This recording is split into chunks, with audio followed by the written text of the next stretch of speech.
Redline Logbook here for Danmachi's Development Abilities, Part 5. And our first ability that we're going to talk about is Treatment. It's a rare ability that usually only manifests with healers. Currently we know of two who have it, that being Riveria and Cassandra. Unfortunately, we have not been given a proper explanation of what it can do, but most likely it just enhances the power of healing magic. So basically a healer with this development ability would be able to not just heal more people, they would be able to heal them faster, they'd be able to heal more severe wounds, and in some cases, you might even be able to restore stamina, because that's actually what both Cassandra and Riveria's healing magic can do. It doesn't just heal your wounds, it also restores your stamina. So if your healing magic has the ability to do that, it most likely enhances that ability as well. Unfortunately, I cannot tell you how much it improves upon your ability to heal, because Cassandra didn't get this development ability till after she became a level 3 after the expedition, and the next time we see her use her healing magic was during the Great Faction War with the Freya Familia. But even then, we didn't really focus on her. We mostly focus on Daphne between the two of them,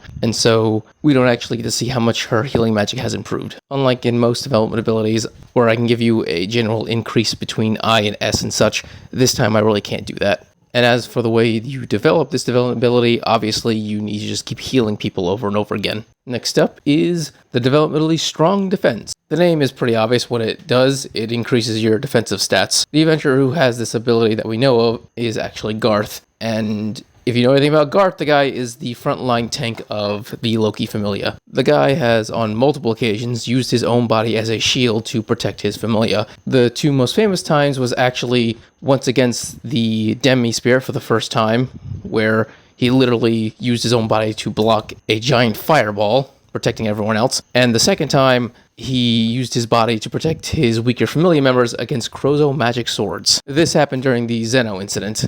Now, in both incidents, he is a level 6 when this happens, and his development ability in Strong Body is level H.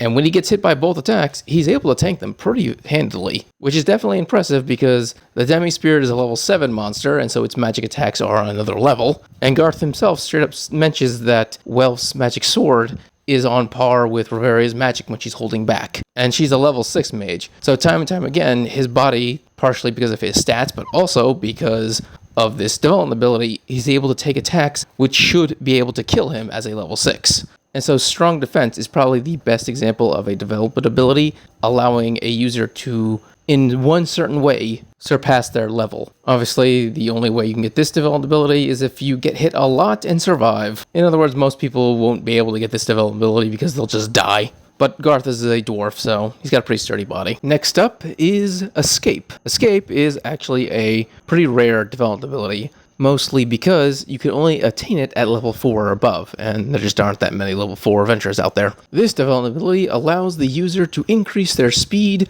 when running away. This ability is actually the ability that allowed Bell to outrun Alan. Well, you know, that's after he had all the other buffs, but this was the final buff that allowed him to escape Alan. It is considered to be one of the most dishonorable development abilities to have, because to gain access to this ability, you have to run away a lot. And so it's seen as an ability for cowards. And they're not entirely wrong, because 3 of the 4 main people who have this development ability kinda do act in that way. If they can't win a fight, they usually run away. That being Belle, Ryul, and Daphne. Now, Daphne is only a level 3. She does not have this development ability the natural way. She gained access to this development ability through a skill of hers, one that increases her speed, and then once again increases speed once more when she's running away.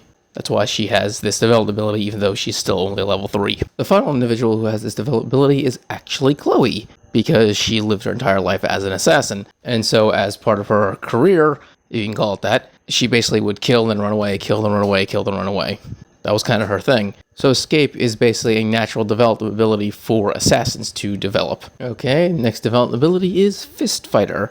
This development ability is in the same category as Sword Master or Spear Master. What it does is it increases all of your stats when you are fighting with your fists. Just bare fist or maybe even some knuckle dusters. It's an ability that develops because you fight primarily with your fists. You can either perform a martial arts that primarily relies on strikes like boxing, or you could just be a straight up brawler, whichever works for you really. But once again, it raises all stats when you're fighting with just your fists. So you're faster, stronger, more durable. and your punches would of course be more brutal, so a bare-fisted individual would feel like you're being punched by someone wearing a gauntlet. Once again, Lenore has this developed ability, and when we got to see her fight against a one-on-one fight with the Gulliver brothers, she 1, juggled his ass in the air by punching him, and 2, completely shattered his armor and even crushed his helmet. Remember, they're level 5s, their armor is top tier, and she's able to smash it to pieces with just her fists, proving once again why development abilities matter.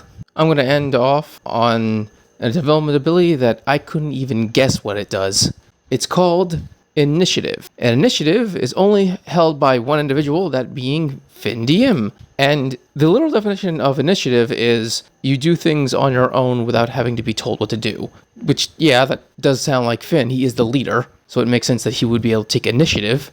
But I don't understand what that would be as a development ability. And once again, we don't have an explanation of what it does. I would have assumed that it allows him to think at high speeds as a way to condense all of your thoughts into a second. But the thing is, we learn in Volume 19 of Danmachi that that's just what leveling up does. It allows you to do that, to think at a faster rate, which is why I have my doubts that that's the correct answer. Once again, I just don't know what this development ability does. All I know is that only Finn has it. He's had it ever since he became a level 6, and it's currently level H. Other than that, that's all I got. Alright, if you enjoyed this video, subscribe, give a thumbs up so you enjoy more Danmachi and other things. Thank you, and have a great day.